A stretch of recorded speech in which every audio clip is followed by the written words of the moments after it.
براستہ کوئٹہ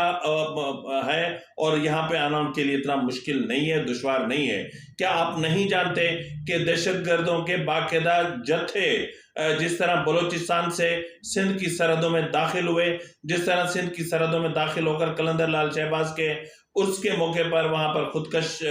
حملے کیے گئے، اور جس طرح امام بارگاہوں کو جو شکارپور میں امام بارگاہ کو دہشت گردی کا نشانہ بنایا گیا، تو یہ سب کیا تھا؟ اس وقت بھی ریاست کی سیاست تھی، آج بھی ریاست کی سیاست ہے، اور آج جس طرح دہشت گردی کا جو واقعہ اسلام آباد میں پیش آیا ہے، انتہائی قابل مذمت اور انتہائی افسوسناک ہے، اور اس میں جو پولیس کا جوان شہید ہوا ہے اس کے لیے ہم بہت دلی طور پر ہمیں دکھ پہنچا ہے۔ اللہ رب العزت ان کے ورثاء کو اس تکلیف کو برداشت کرنے کی توفیق اور ہمت عطا فرمائے، آمین ثم آمین۔ اس کے علاوہ ناظرین ایک دوسری دہشت گردی ہے، دوسری دہشت گردی ہے معاشی دہشت گردی، یعنی اس وقت عمران خان کا جو کنڈکٹ ہے وہ معاشی دہشت گرد جیسا ہے، اور عمران خان معاشی دہشت گرد بن کے پورے ملک پر اس نے یلغار کر رکھی ہے، پورے ملک کے اداروں پہ یلغار کر رکھی ہے، اور اس لیے بھی کہ اس کو اداروں کی پشت پناہی حاصل ہے، اس لیے بھی کہ جو ہے وہ ہمیشہ سے لاڈلا رہا ہے، وہ عدلیہ کا لاڈلا رہا ہے، وہ سپریم کورٹ کا لاڈلا رہا ہے، وہ ہماری ریاستی مشینری کا لاڈلا رہا ہے، اور ریاستی مشینری نے اسی کو پروان چڑھایا، اور پھر آج عمران خان ایک ریاستی اپنا ایک معاشی دہشت گرد کے طور پر سامنے آیا ہے۔ آپ دیکھ رہے ہوں گے کہ متواتر پاکستان عدم استحکام کا شکار ہے، پاکستان سیاسی انتشار کا شکار ہے، پاکستان معاشی انتشار کا شکار ہے۔ اس وقت جب پاکستان میں زر مبادلہ کے ذخائر بمشکل 6.1 بلین ڈالر رہ گئے ہیں، پھر بھی اس شخص کے دل کو سکون نہیں ہے، پھر بھی وہ اپنے ایجنڈا پر سرگرم ہے، اپنے ایجنڈا پر کام کر رہا ہے، لیکن بدقسمتی ہمارے ملک کی یہ ہے کہ سب ادارے سب کچھ اس کے آگے بے بس لاچار ہیں، ڈھیر ہوئے پڑے ہوئے ہیں، اور گھٹنے ٹیک کے پڑے ہوئے ہیں۔ اس کا کوئی ادارہ کچھ نہیں کر سکتا، اور کوئی کچھ نہیں کر سکتا۔ آپ دیکھ رہے ہیں کہ متواتر اسٹاک ایکسچینج کریش کر رہی ہے، متواتر ہمارے زر مبادلہ کے ذخائر کم ہو رہے ہیں۔ آپ دیکھ رہے ہیں کہ ہماری جی ڈی پی کا جو گروتھ ریٹ ہے وہ کہاں تک پہنچ گیا ہے۔ آپ دیکھ رہے ہیں کہ ہمارا جو خسارہ ہے اس کا حجم کہاں تک پہنچ گیا ہے۔ آپ دیکھ رہے ہیں کہ بیرونی جو قرضہ ہے ہم تک کتنا چڑھ گیا ہے، اور کتنا کہاں تک ہم پہنچ چکے ہیں۔ آپ کہہ رہے ہیں کہ ہم ڈیفالٹ نہیں ہونے دیں گے، پر آج میں بھی کہہ رہا ہوں کہ پاکستان ڈیفالٹ ہو چکا، ڈیفالٹ کے کنارے پر نہیں کھڑا، ڈیفالٹ ہو چکا، پاکستان ڈیفالٹ ہو چکا، اور اب صرف یہ اناؤنس کرنا باقی ہے کہ جو ہے وہ پاکستان میں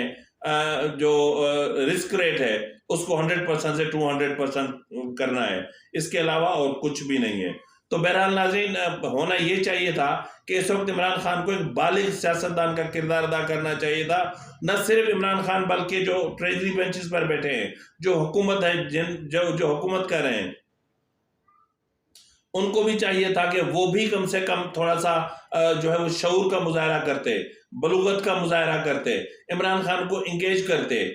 مطلب انہوں نے بھی نہیں کیا۔ اور عمران خان تو جس طرح میں پہلے سے کہہ رہا تھا، آج کہہ رہا ہوں کہ وہ بیرونی ایجنڈے پر اس ملک کو تباہ برباد کرنے آیا ہے، کیونکہ وہ جن کے اشارے پہ آیا ہے وہ جانتے ہیں کہ پاکستان ایک ایٹمی قوت رکھتا ہے، اور پاکستان کے ایٹمی اثاثے ایسی مطلب معاملات کو ملک کو اس نیج پر پہنچا دیا جائے کہ یہ کہنے میں آسانی ہو کہ ہمارے ملک کے جو ایٹمی اثاثے ہیں وہ غیر محفوظ ہیں۔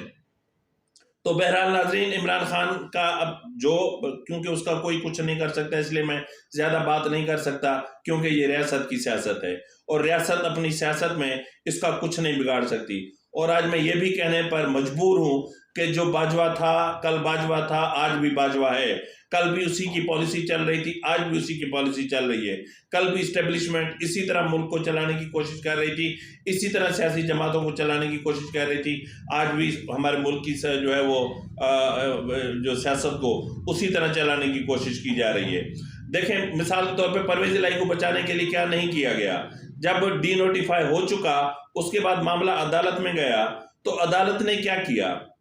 میں تو حیران ہوتا ہوں کہ اب عدالتوں نے جرگے لگانا شروع کر دی ہیں. اب انہوں نے آئین کی کتابوں کو لپیٹ کے رکھ دیا ہے. قانون کی جو بھی کتابیں ہیں وہ صرف غریبوں کے لیے ہیں, غریب سائلین کے لیے ہیں, جن کو صرف لٹکانا ہے, جن کو صرف سزائیں سنانی ہے. اس کے علاوہ جو قانون کی کتابیں ہیں, یہ جو CRPC ہے, یہ صرف ہمارے لیے ہے اور کسی کے لیے نہیں ہے. اب عدالتوں نے جرگہ لگانا شروع کر دیا ہے. لاہور ہائی کورٹ کا لارجر بینچ, جس کو آج یہ دیکھنا چاہیے کہ آئین کیا کہتا ہے, جس کو یہ دیکھنا چاہیے کہ قانون کیا کہتا ہے, جس کو یہ دیکھنا چاہیے کہ کیا گورنر وزیر اعلیٰ کو ووٹ آف کانفیڈنس لینے کے لیے کہہ سکتا ہے یا نہیں کہہ سکتا, اور اگر اس نے کہا تو کیا وزیر اعلیٰ کی ریسپانسبلٹی ہے کہ وہ ووٹ آف کانفیڈنس لے یا نہ لے, اور اگر نہ لے تو اس کے بعد پھر گورنر اس کو ڈی نوٹیفائی کر سکتا ہے یا نہیں کر سکتا ہے. تو اس کے لیے آئین کیا کہتا ہے, قانون کیا کہتا ہے, اسمبلیز کے جو رولز آف پروسیجرز ہیں وہ کیا کہتے ہیں, یہ دیکھے بغیر ہی ان کا جو ہے وہ ایک ہی مطالبہ تھا, ایک ہی زور تھا کہ یہ آپ ہمیں لکھ کے دے دیں کہ آپ اسمبلی نہیں توڑیں گے, ہم بحال کر دیتے ہیں. اب بس آپ ہمیں ایک انڈرٹیکنگ دے دیں کہ آپ اسمبلی نہیں توڑیں گے, ہم آپ کو بحال کر دیتے ہیں, باقی کیس 11 جنوری کو سنیں گے. اچھا جی ہم آپ کو 1 گھنٹے کی مہلت دیتے ہیں, اچھا جی ہم آپ کو 1 گھنٹے کی اور مہلت دیتے ہیں. اور باہر PTI کے لوگ جو تھے وہ کھڑے دندنا رہے تھے اور وہ کہہ رہے تھے کہ جوڈیشری کا اپنا کام ہے, پارلیمنٹ کا اپنا کام ہے, جوڈیشری کی اپنی حدود ہیں, پارلیمنٹ کی اپنی حدود ہیں, اور پارلیمانی امور کے جو بھی معاملات ہیں وہ الگ ہیں, اسپیکر کی رولنگ الگ ہے. اور یہاں میں اپنے طرف سے ایڈ کروں کہ جو گورنر کے جو پاورز ہیں وہ بھی اپنی جگہ میٹر کرتے ہیں. تاہم اس کے باوجود عدالت نے قانون اور آئین کو بالائے طاق رکھتے ہوئے جرگہ لگایا, اور اس جرگے کو مد نظر رکھتے ہوئے وزیر اعلیٰ کو بحال کر دیا, اور گورنر کی طرف سے جو نوٹیفیکیشن جاری کیا گیا تھا اس کو معطل کر دیا. اس کے علاوہ ناظرین آپ نے آج دیکھا ہوگا کہ صدر مملکت نے, میں کہتا ہوں یہ PTI کا باقاعدہ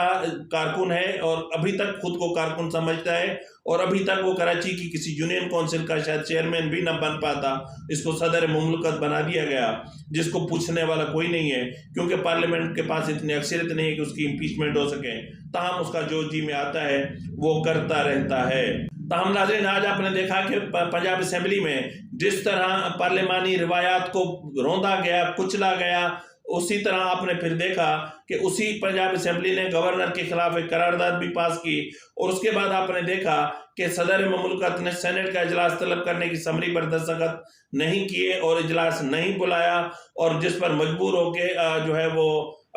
ٹریجری بینچز نے چیئرمین سینٹ کو ریکوزیشن دی. چیئرمین سینٹ نے اپنا سینٹ کا اجلاس بلایا, اور وہاں پر بھی PTI نے اپنی یہی روایت برقرار رکھی. یہی روایت جو کل آج پنجاب اسمبلی میں برقرار رکھی ہوئی تھی, یہی روایت آج سینٹ میں بھی برقرار رکھی, اور سینٹ میں بھی یہی ادھم مچی ہوئی تھی, اور سینٹ میں بھی یہی طوفان بدتمیزی مچا ہوا تھا. یعنی مجھے ایسا لگتا ہے کہ یہ بدتمیزی, بد تہذیبی, بد کلامی, بد اخلاقی, بد کرداری, یہ جو یوتھیاز ہیں ان کی نس نس میں بھری ہوئی ہے.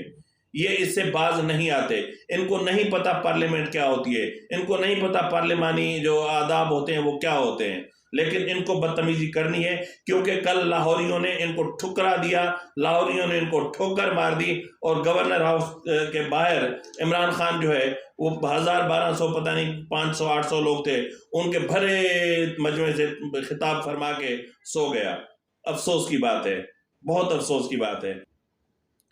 بہرحال ناظرین موجودہ صورتحال انتہائی کشیدہ ہے, انتہائی سنگین ہے, اور ایسی صورتحال میں جہاں حکومت کو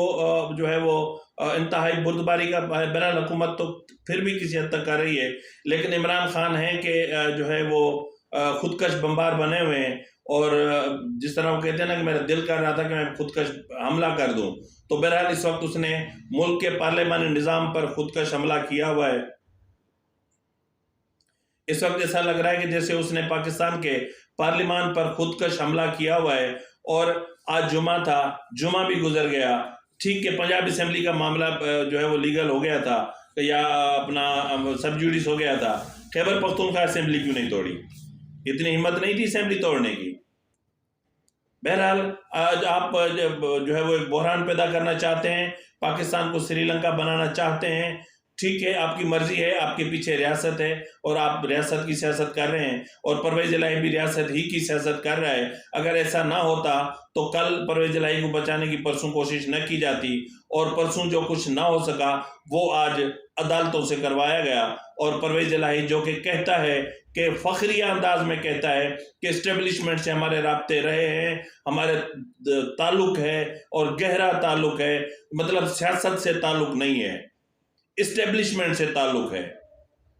ایسی سیاست کرنے سے ڈوب کر مر جانا چاہیے جو آپ کسی دوسروں کے سہاروں پہ کرتے ہیں۔ بہرحال اب ریاست کو بھی چاہیے، ریاستی اداروں کو بھی چاہیے کہ اب اپنی آئینی حدود میں رہنا سیکھیں، ورنہ آنے والا وقت بہت برا ہوگا۔ اب اگر مزید کچھ دن اور یہی جو ہے وہ معاشی انتشار رہا تو پھر آپ لوگ یہ جو لشکر آپ لوگوں کے پل رہے ہیں نا، یہ کیا کریں گے، کیا کھائیں گے، یہ پھر آپ کو کل پتہ چلے گا۔ ابھی میں کچھ نہیں کہہ سکتا۔ اسی کے ساتھ ہی اپنے میزبان نواز بھٹو کو اجازت دیجیے۔ اللہ حافظ۔